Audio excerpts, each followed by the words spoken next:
नमस्कार प्रेक्षकांनो, आजच्या भागामध्ये आपण बघूया. इथे नंदिनी आपल्या कुटुंबाबरोबर शॉपिंगला जात असते. 2-3 दिवसानंतर साखरपुडा असल्यामुळे ते सगळेजण शॉपिंगला जात असतात. तेव्हा नंदिनीच्या मनामध्ये विचार येतो की मी शॉपिंगला जाते ही गोष्ट मी पार्थला सांगू का? म्हणजे जर त्यांना यायचं असेल किंवा काही सुचवायचं असेल, रंग कुठला घ्यायचा आहे किंवा त्यांची काही पसंती, तर ते मला सांगतील ना. म्हणून नंदिनी आता पार्थला मेसेज करते की आम्ही सगळेजण शॉपिंगला जातोय साखरपुड्याच्या. असा मेसेज केल्यानंतर पार्थ तो मेसेज वाचतो आणि तो त्याच्यावरती रिप्लायसुद्धा करत असतो. तेव्हा नंदिनीचं लक्ष असतं तर टायपिंग तिथे येत असतं. तेव्हा नंदिनी म्हणते की टायपिंग तर सुरू आहे. तेव्हा इथे आता पार्थने मेसेज टाईप केलेला असतो की ठीक आहे, मग मी पण येऊ का? पण इथे जसं त्याच्या लक्षात येतं की काल त्याने विचारलेलं असतं नंदिनीला की आपण डिनरला जाऊया का? तेव्हा नंदिनी म्हणालेली असते की एवढ्या रात्री मी डिनरला नाही येऊ शकत आणि पार्थला त्याचा राग आलेला असतो. तेव्हा त्याने जो मेसेज टाईप केलेला असतो तो मेसेज तो पुन्हा पूर्णपणे आता कॅन्सल करून टाकतो. तेव्हा इकडे नंदिनी म्हणते की पार्थ माझ्यावरती रागवलेत वाटतं. ते आता टायपिंग करत होते आणि लगेच त्यांनी मेसेज पण सेंड केलेला नाही आहे. याचा अर्थ त्यांना राग आला आहे की मी त्यांच्याबरोबर डिनरला नाही गेले. मग आता साहेबांचा राग तर घालवला पाहिजे ना, त्यांना मनवलं पाहिजे असं नंदिनी म्हणत असते. त्यानंतरला इथे पार्थ नंदिनी दोघेजणं लग्न ठरल्यापासून खूपच जास्त हॅपी असतात. तर इथे रम्या जी खूपच जास्त दुःखी असते, तिच्यामुळे घरातलं वातावरण पूर्णपणे इथे विस्कळीत झालेलं असतं. तेव्हा इथे पिहू आता खूपच जास्त उदास चेहरा करून बसलेली असते.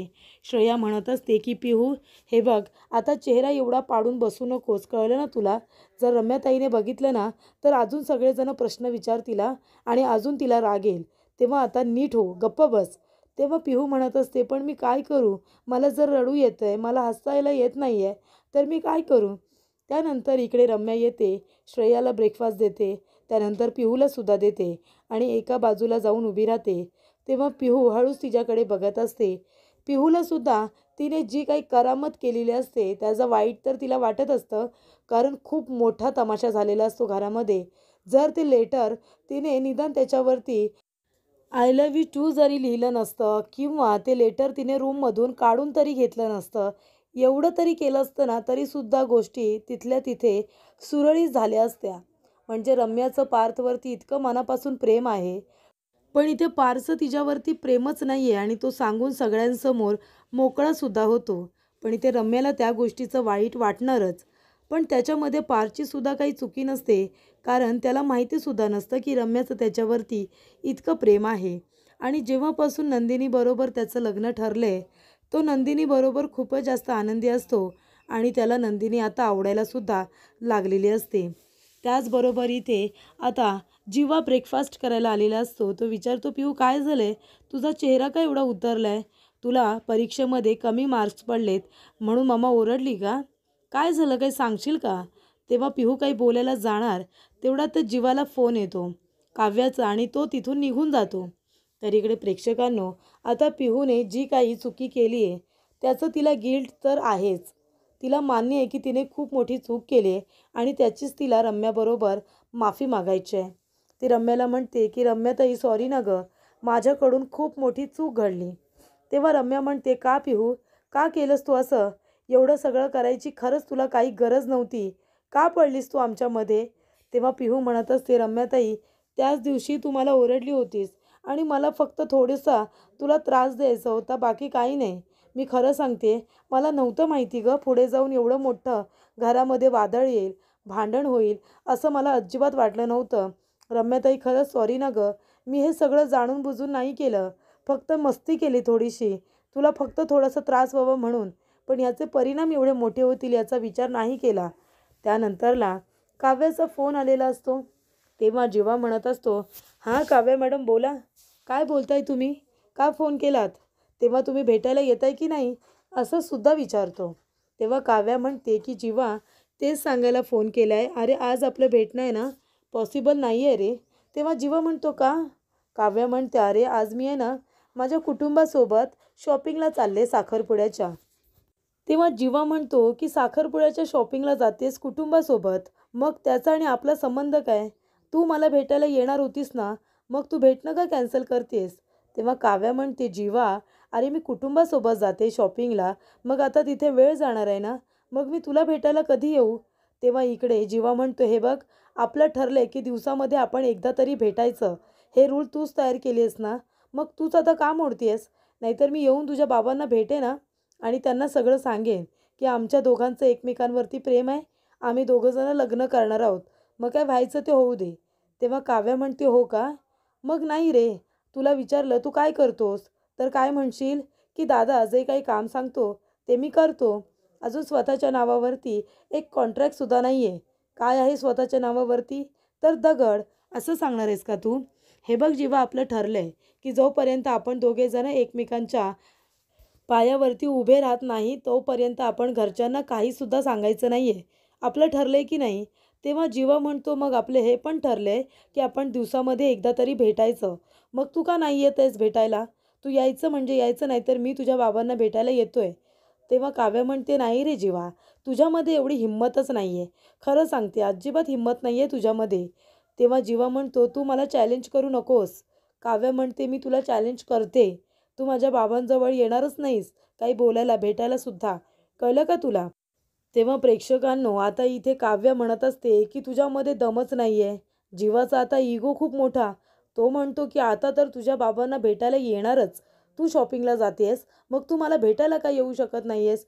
थोडा वेळ काढून तरी तू यायलाच पाहिजे होतंस. काव्य म्हणते, नाही येणार. मी रूल बनवला होता, मी ब्रेक करते. जीवा म्हणतो, ठीक आहे, मी पण रूल आता ब्रेक करतो. तुझ्या बाबांना भेटायला येतोच. तेव्हा इकडे काव्य म्हणत असते की मी पण बघते ना कसा भेटायला येतोच ते. तू येऊ शकत नाही आहेस. तेव्हा इकडे आता जीवा म्हणत असतो की हे बघ काव्या, तू मला एवढं हलक्यात घेऊ नकोस हां, मी आत्ताच सांगतोय तुला. तेव्हा इथे काव्या म्हणते, घेते मी तुला हलक्यात, आणि ती सरळ फोन कट करते. तेव्हा जीवा म्हणतो, अरे यार, हे तर मला खूपच जास्त हलक्यात घ्यायला लागली आहे. मी जे काही बोलतो माझं बोलणं अजिबात सिरियसली घेतच नाही आहे. तेव्हा इकडे जीवा म्हणतो की आता बघ मी येतो की नाही तुझ्या बाबांना भेटायला. त्यानंतरला जीवा साड्यांच्या दुकानामध्ये, जिथे नंदिनी आणि तिची फॅमिली साड्यांच्या दुकानामध्ये खरेदीसाठी आलेले असतात, त्या ठिकाणी सगळ्यात आधी येऊन आता जीवा उभा राहिलेला असतो. तो म्हणतो, अरे काका, तुम्ही सगळेजण इथे. तो काकांचा आशीर्वाद घेतो, नंदिनीला हाय करतो, तिच्या आईला, आरोहीला, त्याचबरोबर काव्याला सुद्धा हाय करतो. तेव्हा काव्या म्हणते, हे काय, तुम्ही साड्यांच्या दुकानामध्ये इथे काय खरेदीला आलात का तुम्ही? तेव्हा इथे आता काकासुद्धा तेच विचारतात की बाळा जीवा, अरे तू इथे कसा काय? तेव्हा जीवा म्हणत असतो, काका तुम्हाला वाटत असेल की मी इथे काय करतोय. कसं आहे ना, हे जे दुकान आहे ना, त्याचे ओनर आहेत ना, ते माझे मित्र नाही आहेत. त्यांचा मुलगा आहे ना, ते माझे मित्र आहेत. आणि वरचेवर या दुकानामध्ये माझं येणं जाणं होत असतं त्याला भेटायला वगैरे. तेव्हा इकडे काव्या म्हणत असते, हो का? तेव्हा जीवा म्हणतो की करा हां, जेवढी हवी तेवढी शॉपिंग करा. डिस्काउंट्स वगैरे याचं जे काही बोलायचं असेल ना, ते डिस्काउंटचं मी बोलणार. खूप डिस्काउंट मिळून देईन तुम्हाला. तेव्हा काव्या म्हणते, बाबा आधी आपण शॉपिंग तर करूया ना, डिस्काउंटचं नंतर बघू हां, तुमची मदत नंतर घेऊ आम्ही. तेव्हा इकडे आता कामाच्या ठिकाणी भेटण्यासाठी पार्थला आलेली असते शनाया. शनाया येते आणि म्हणते, काय पार्थ, कसा आहेस तू? तेव्हा पार्थ म्हणतो, तुम्ही इथे?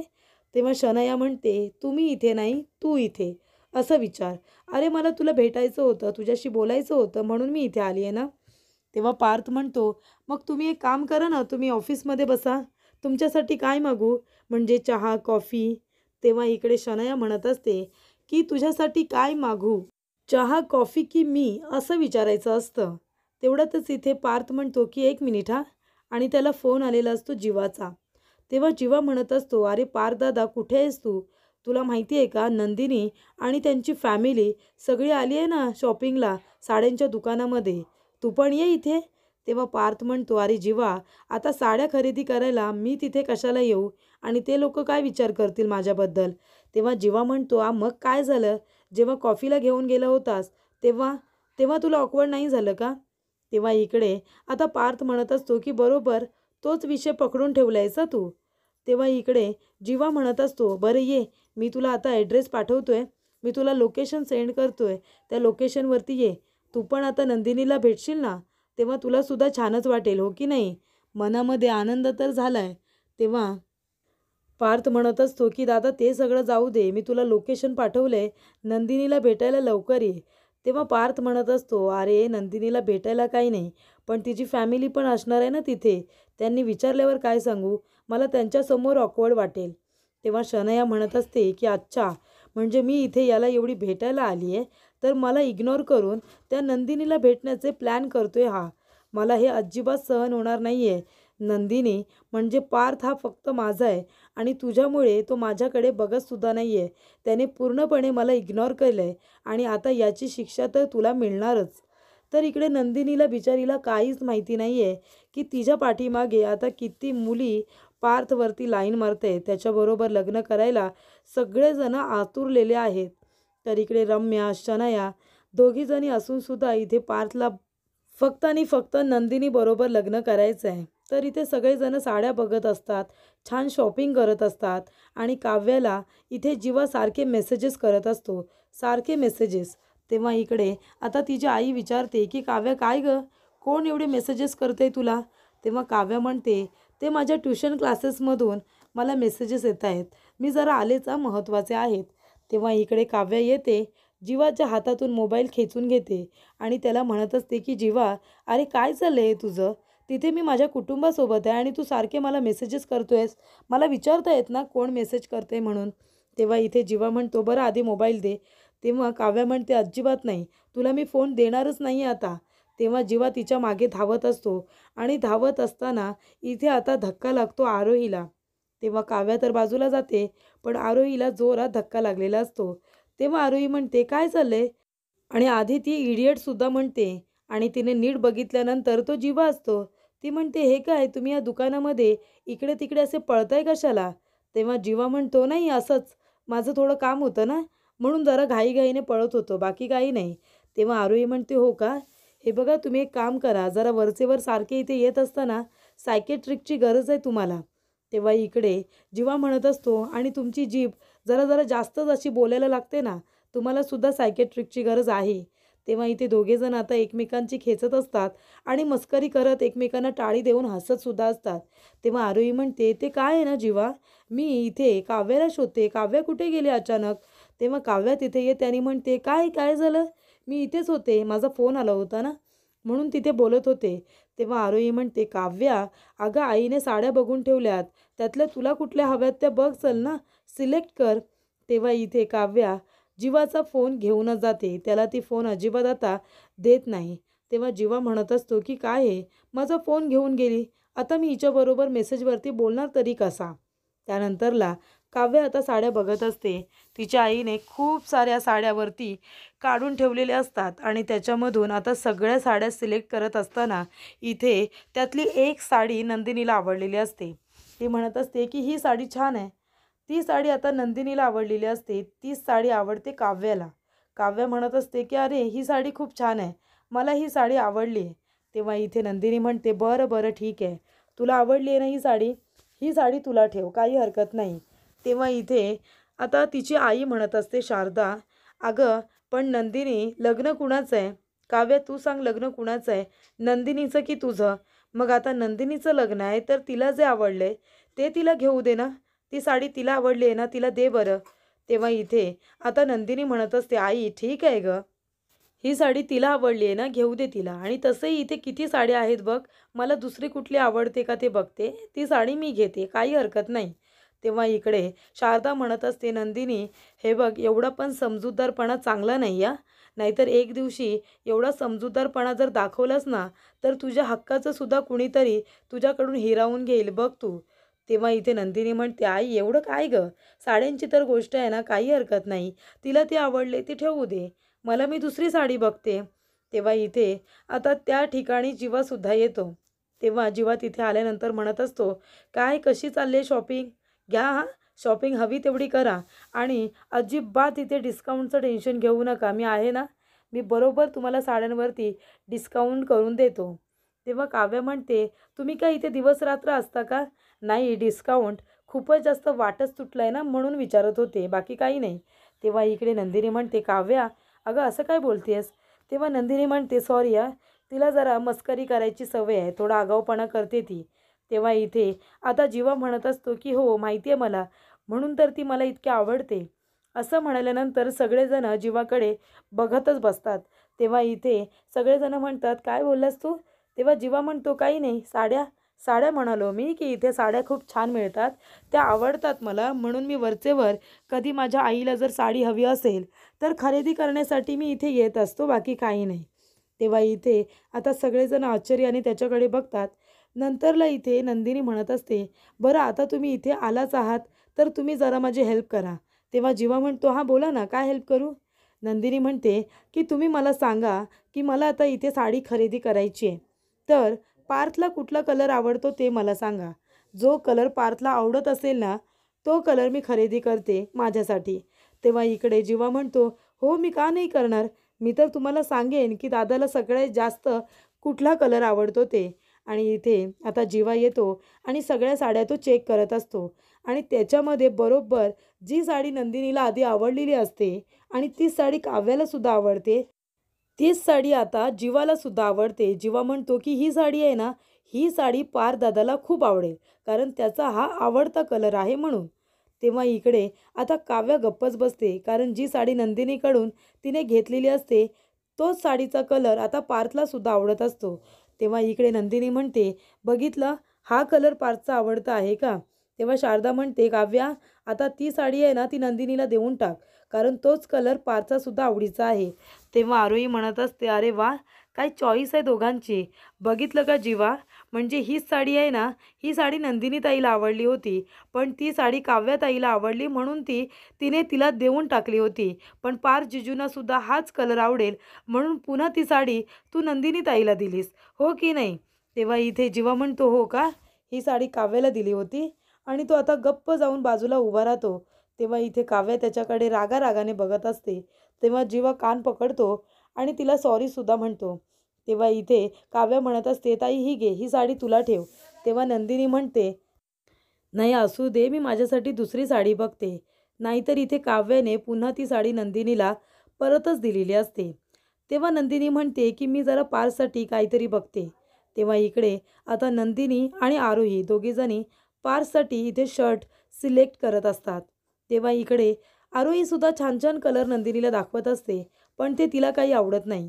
तिला एक डार्क मरून कलर आवडतो. तेव्हा ती म्हणते की हा छान आहे शर्ट, ह्या शर्टचा मी फोटो काढते आणि तो पार्थला पाठवते. त्यानंतरला इथे आता काव्या स्वतःसाठी साडी सिलेक्ट करत असते. ती एक एक साडी घेते आणि स्वतःला लावून बघत असते. आणि त्याच आरशामध्ये जीवासुद्धा उभा असतो. तो आता एक एक साडी म्हणत असतो की नाही ही नाही, दुसरा हिरवा रंग असतो तो सुद्धा त्याला आवडत नाही, पण आता हा शेवटचा कलर त्याला खूप जास्त आवडतो. तो म्हणतो की हा खूप छान आहे.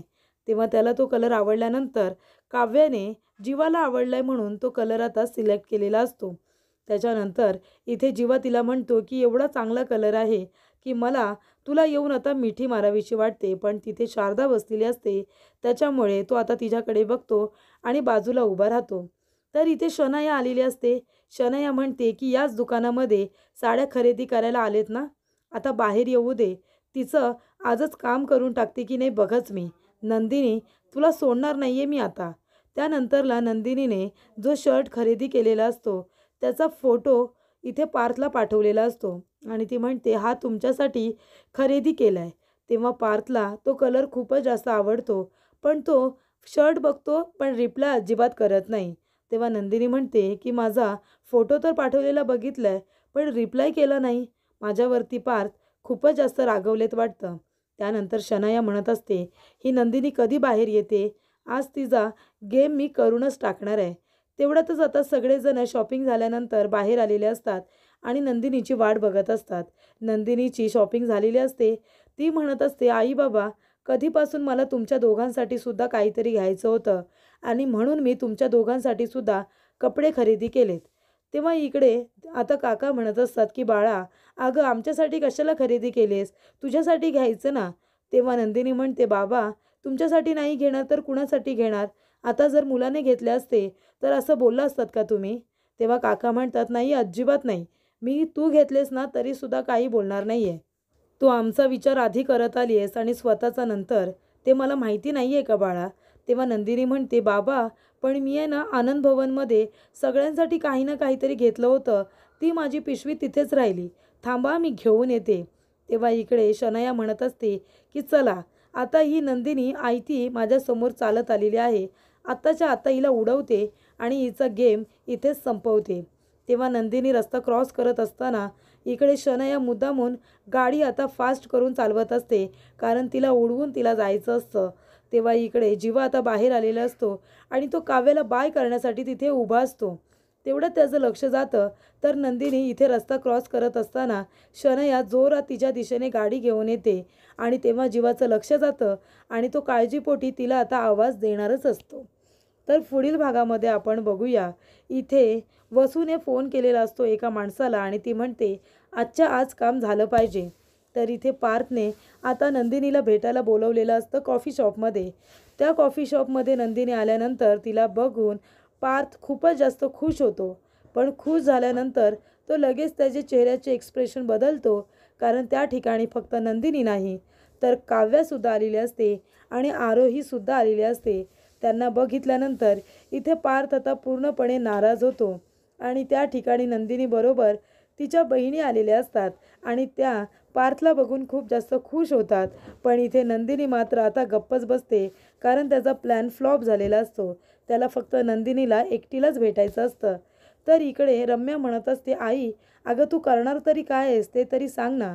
तेव्हा तिची आई म्हणत असते की रम्या, तुझ्या सुखाच्या आड येण्याचा जो कोणी प्रयत्न करेल ना त्यांना मी सहजासहजी माफ करणार नाही आहे.